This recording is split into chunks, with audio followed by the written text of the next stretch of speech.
Very good morning दोस्तों। आज एक नए लेसन के साथ पार्टनरशिप, फंडामेंटल पार्टनरशिप में how can calculate the interest on drawing. जो स्टूडेंट्स पहली बार इस वीडियो को देख रहे हैं, वीडियो को चैनल को सब्सक्राइब कर लें और लाइक कर लें, जिससे कि आपको नई नई जितने भी हॉट टिप्स हैं, कैलकुलेशंस हैं, आपको मिलती रहें, नोटिफिकेशंस के आते रहें। तो दोस्तों आज हम पार्टनरशिप के fundamental number chapter fundamental partnership की बात कर रहे हैं, जिसके एक वॉल्यूम 5 ये हमारी वीडियो है, वॉल्यूम 5, जिसमें बात कर रहे हैं calculation of interest on drawing की। How can calculate the interest on drawing. अब इसमें दो बातें विशेष हैं दोस्त इंटरेस्ट ऑन ड्राइंग के बारे में। क्या हमारे पास टाइम मेंशन है क्या नहीं है, when time is mention and when time is not mention. कभी कभी क्या होता है कि क्वेश्चन में लिखा नहीं होता कि हमने कब विड्रॉ किया पैसा, सब इतना लिखा है कि हमने इस ड्यूरिंग द ईयर 20,000 विड्रॉ किया, when time is not mention, या 15,000 during the year, time is not mention. Then how can interest the calculation of interest. तब interest is equal to total drawing जो भी इसने पूरे साल में निकाली into rate upon 100, rate of interest upon 100 time को हम 6/12 ले लेंगे। अपनी मर्जी से हम एवरेज 6 मंथ मान लेंगे, हम एज्यूम करेंगे कि साल के बीच में पैसा विड्रॉ किया होगा। ये तो जब टाइम मेंशन नहीं था।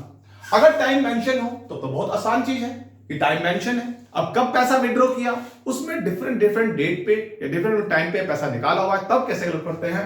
तो बात आती है व्हेन टाइम इज मेंशन, तो interest is equal to drawing जो भी उसने ड्राइंग करी है into rate of interest upon 100 into time. अब टाइम क्या, जो उसने जितने महीने के लिए पैसा निकाला। जैसे एक एग्जांपल लेते हैं दोस्त, मैंने लिया 1 जून 2020 में मैं बिजनेस स्टार्ट कर रहा हूं, या मेरा जो अकाउंटिंग ईयर है वो 1 अप्रैल 2020 से लेके 31 मार्च 2021 तक का है। तो मैंने 1 जून 2020 में 1,000 रुपए विड्रॉ किए, 1 अगस्त 2020 में फिर मैंने 2,000 रुपए विड्रॉ किए, कुछ टाइम बाद 15 सितंबर 2020 में फिर 4,000 विड्रॉ किए, 31 दिसंबर 2020 में फिर 3,000 विड्रॉ किए, 1 फरवरी 2021 में 1,000 विड्रॉ किए और 31 मार्च 2021 में 1,000 विड्रॉ किए। ये मैंने एज्यूम वैल्यू ली है, किसी बुक्स का क्वेश्चन नहीं है। अब मुझे अकाउंट क्लोज कब करने हैं, 31 मार्च को करने हैं, 31 मार्च को हमें अकाउंट क्लोज करने हैं। तो मुझे सिस्टम क्या है, it's called a production method. हम क्या करेंगे, हमने 1 जून में पैसा विड्रॉ किया है तो 1 जून से लेके 31 मार्च तक का इंटरेस्ट हम कैलकुलेट करेंगे। 1 मार्च से लेके 31 मार्च मतलब हो गया कि आपके 1,000 रुपए 1 जून से 31 मार्च 10 महीने तक चले, 10 मंथ इसको हमने कंसीडर किया, जून से लेके मार्च तक। फिर हम अगस्त से लेके मार्च तक के मंथ काउंट करेंगे, 8 महीने, तो 2,000 इंटू 8। इट मींस हम क्या कर रहे हैं, जिस डेट से पैसा विड्रॉ किया और 31 मार्च जब अकाउंट क्लोज करते हैं उस डेट तक के मंथ को, टाइम को हम मल्टीपल कर रहे हैं उस ड्रॉइंग के अमाउंट से। That's what production system. 15 सितंबर में पैसा विड्रॉ किया है तो 15 का मतलब सितंबर का 15 दिन, आधा महीना हो गया, और अगले अक्टूबर, नवंबर, दिसंबर, जनवरी, फरवरी, मार्च 6 महीने हो गए, तो 6.5 मंथ हो गए। तो 4,000 को मैंने निकाला था, 4,000 तो 6.5 मंथ। इसी तरह 31 दिसंबर में निकाला, 31 दिसंबर को विड्रॉ किया है तो दिसंबर का मंथ काउंट नहीं होगा। अब जनवरी, फरवरी, मार्च 3 मंथ्स काउंट होंगे। फरवरी में पैसा निकाला 1 फरवरी को, तो 1 फरवरी से लेके 31 मार्च 2 महीने हो गए, 1 महीना फरवरी और 1 महीना मार्च, पूरा काउंट होगा। 31 मार्च को पैसा विड्रॉ किया है तो 31 मार्च तक के लिए निकालना है, तो 0 मंथ काउंट होगा, क्योंकि उस महीने 31 मार्च को पैसा निकाला था तो उस महीने का इंटरेस्ट कंसीडर नहीं होगा। तो 31 मार्च से लेके हमारा 31 मार्च तक 0 मंथ हो गया।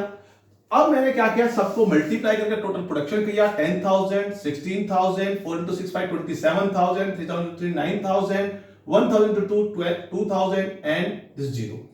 फिर टोटल कर लेंगे, टोटल सम कर लेंगे इस प्रोडक्शन का, तो टोटल सम आ गया 64,000। अब इसका इंटरेस्ट निकालना हो तो कैसे निकालेंगे दोस्त, interest is equal to total production amount divide by 12 into rate suppose 6% लिया है तो rate point, this called as interest. ये आपकी इंटरेस्ट की वैल्यू हो जाएगी।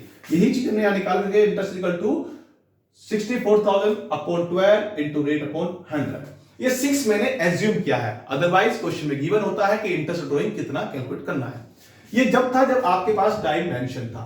कभी कभी क्या होता है दोस्त कि एक हम फिक्स अमाउंट एवरी इंटरवल पे विड्रॉ करते हैं। जैसे एग्जांपल के तौर पे, एक सेकंड एग्जांपल, मैंने 1 अप्रैल 2020 में 1,000 रुपए विड्रॉ किए, इसी तरीके से हर महीने 1 मई, 1 जून, 1 जुलाई, 1 अगस्त, 1 सितंबर, 1 अक्टूबर, नवंबर, दिसंबर, जनवरी, फरवरी, मार्च, हर महीने की 1 तारीख को मैंने 1000 रुपए फिक्स 1000 रुपए विड्रॉ कर रहा हूं।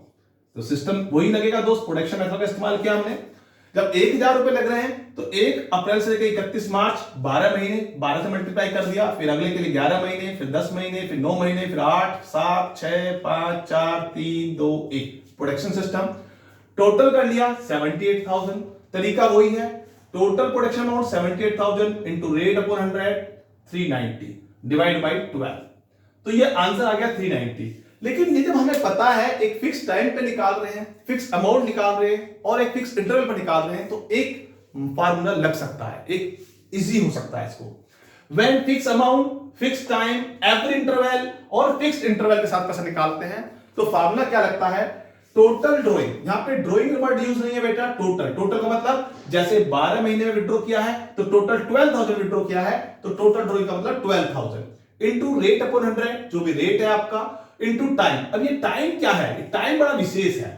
टाइम यहां पे क्या लेंगे, टाइम का एक फार्मूला लगता है बच्चे, मैंने मैथ के फार्मूले को यूज किया है, time is equal to first term to end. First term to end मतलब पहली टर्म से लेके आखिरी टर्म तक के लिए 12 महीने हैं, first term to end. Last term to end, first April March से लेके लास्ट टर्म की 31 मार्च 1 है, तो मैंने क्या किया 12 plus 1 divide by 2 6.5।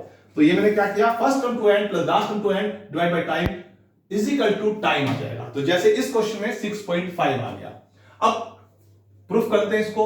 Interest is equal to total drawing is 12,000, rate 6%, time 6.5 upon 12। Upon 12 तब भी लगेगा, अपॉन 12 क्यों लगेगा, क्योंकि रेट पर एनम पर है, रेट पर एनम पर है और उसको हमने मंथ में कंसीडर किया हुआ है, इसलिए हम 12 से डिवाइड करते हैं हमेशा। 6 2 जा this one and 60 और this amount is 390। तो ये भी आपका 390 रुपीज निकला। इट मींस आप बार बार प्रोडक्शन ना करके आप डायरेक्टली फार्मूला सकते हो। इसलिए हमने इस एक्ट में एक छोटी सी पूरी टेबल दे दी। क्या बताया, अगर कोई बंदा बिगिनिंग ऑफ द मंथ निकालता है तो वो 6.5 मंथ काउंट कर सकता है समय को। वो कैसे निकाला, हमने प्रूफ करके दिखाया। अगर कोई महीना मिडिल ऑफ द मंथ निकालता है, मिडिल ऑफ द मंथ का मतलब महीने के बीच में, जैसे हर महीने की 15 तारीख, 15 जनवरी, 15 फरवरी, 15 मार्च, इस तरीके से, तब 6 मंथ काउंट करेंगे। अगर एंड ऑफ द मंथ है, एंड ऑफ द मंथ का मतलब 30 अप्रैल, 30 मई, 30 जून, मतलब जो मंथ 30 का है 30, जो मंथ 31 का है 31, और एक आध दिन आगे पीछे भी चल सकता है। 31 की जगह मान लो किसने 30 है, 30 की जगह 29 है तो भी चलेगा। तो at if the end of the month तो 5.5 मंथ काउंट करेंगे। ठीक है दोस्त, इसी तरीके से हमने इसको क्या लिया, ये क्वार्टरली हो सकता है। क्वार्टरली का मतलब क्या है दोस्त, मान लो कोई व्यक्ति पैसा विड्रॉ करता है बिजनेस में, उसका अकाउंट्स क्लोज होते हैं 1 अप्रैल से लेके 31 मार्च के लिए। जो मनी विड्रॉ करी है इसने, पहला विड्रॉ किया 1 अप्रैल में, फिर 1 जुलाई में, फिर 1 अक्टूबर में और फिर 1 12 में, मतलब हर 3-3 महीने के गैप पर, जुलाई में, जनवरी में, सॉरी 1 अप्रैल में, 1 जुलाई में, 1 अक्टूबर में और 1 जनवरी में, हर 3-3 महीने गैप पे निकाला, क्वार्टरली बोला। तो तब क्या होगा, अगर देखा जाए तो इस पे 12 महीने का इंटरेस्ट करना चाहिए, इस पे 3 महीने का इंटरेस्ट करना चाहिए। तो टाइम क्या हुआ, first term plus last term divide by 2 7.5। तो हम कह सकते हैं अगर कोई बंदा क्वार्टरली पैसा निकालता in the beginning of the month तो 7 लेंगे, 7.5 मंथ, 7.5 मंथ। अगर मिड ऑफ द मंथ निकालेगा तो 6 लेंगे मिड ऑफ क्वार्टर, और एंड ऑफ क्वार्टर निकालेगा तो 4.5। इसी तरीके से हाफ ईयरली भी हो सकता है। हाफ ईयरली मतलब किसी ने पैसा विड्रॉ किया 1 अप्रैल में, फिर 1 अक्टूबर में, सीधा 6 महीने के बाद।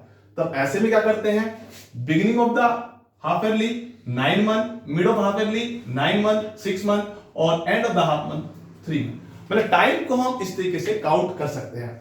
तो ये तरीका है इंटरेस्ट ऑन ड्रॉइंग निकालने का। How can calculate the interest on drawing when time is given and time is not given. ये टेबल मोस्ट इंपोर्टेंट है, लेकिन इस टेबल को आप अगर भूल जाते हैं तो टेंशन मत लीजिए, सीधा सिंपल फंडा रखिए, first term to end last term to end by divide by 2। और ये टेबल जब भी अप्लाई हो सकती है जब पूरे साल 12 के 12 महीने पूरे साल पैसा निकाला है, 1 अप्रैल से 31 और फिक्स इंटरवल के साथ निकाला है और फिक्स अमाउंट निकाला है। यदि अमाउंट में बदलाव आ गया तो भी आपने फार्मूला यूज कर सकते हैं, और अगर टाइम में बदलाव आ गया तब भी फार्मूला लगाएंगे। तब कौन सा लगाएंगे? फिर आप प्रोडक्शन मेथड का इस्तेमाल कर सकते हैं। जब भी आपको कंफ्यूजन हो रही हो तो सिंपल सा तरीका है कि आप इस टेबल को भूल जाएं और प्रोडक्शन मेथड को यूज कर लें। अदरवाइज अगर आपकी प्रैक्टिस बहुत आप करते रहेंगे तो आप इस टेबल का इस्तेमाल कर सकते हैं। थैंक यू दोस्तों, फिर हम मिलते हैं नेक्स्ट लेसन के साथ नेक्स्ट वीडियो में। थैंक यू दोस्तों, थैंक यू।